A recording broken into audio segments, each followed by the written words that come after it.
If you're managing projects and not doing this one thing, chances are you're setting yourself up for delays, budget overruns, and missed expectations, no matter how skilled you are.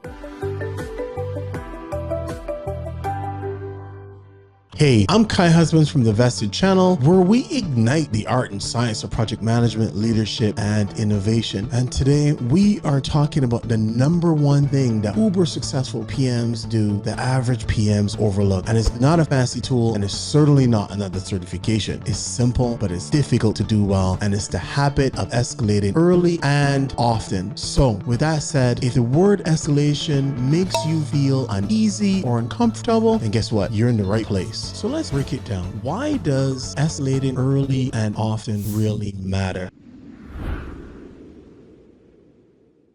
#1, it's about timely resolution. Escalating gets blockers out of your team's way before they become emergencies. And projects can be a game of inches. So a delayed email or communication or a thought can lead to unforeseen queue time and unresolved issues. So don't wait too long. If there's a minor issue, deal with it early before it becomes a full-blown crisis.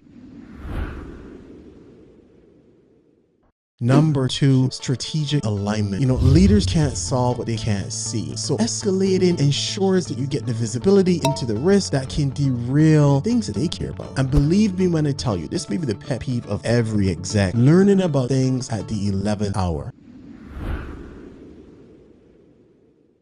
#3, stakeholder awareness. Este es para ti un caca caliente. No stakeholder wants to be in a position where you're dropping a steamy surprise on their lap. So proactive escalation keeps them looped in, it builds trust, and it earns you street cred.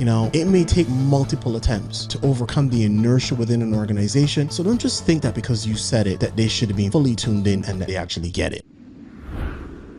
#4, accountability and responsibility. Now, escalating doesn't mean that you're putting the blame on somebody else's shoulders. And I feel like this is where, some PMs get hung up. It means that you're taking responsibility by knowing when to raise your hand, acknowledge that you need support, and ultimately get the right accountability at the right level so that you can get things resolved on behalf of your stakeholders, of course, right?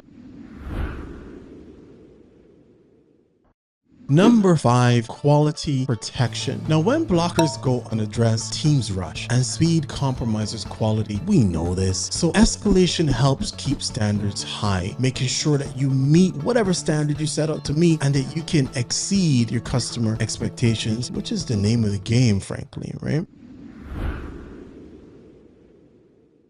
#6, open communication as part of your culture and the DNA of leading the projects that you lead. When you model thoughtful escalation, you give others permission to speak up too. And escalation fosters that open communication channel that you need, promoting transparency and collaborative problem solving. All the very things that you want to make sure you've got a highly engaged team that is committed to whatever the cause is that you're seeking out to deliver on.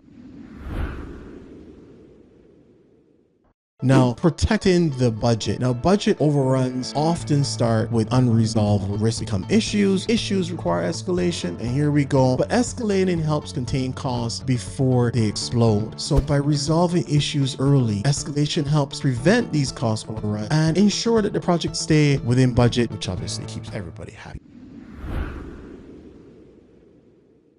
And #8, your personal brand value. Now, PMs who escalate constructively aren't escalating problems, they're championing solutions and really building their stock value.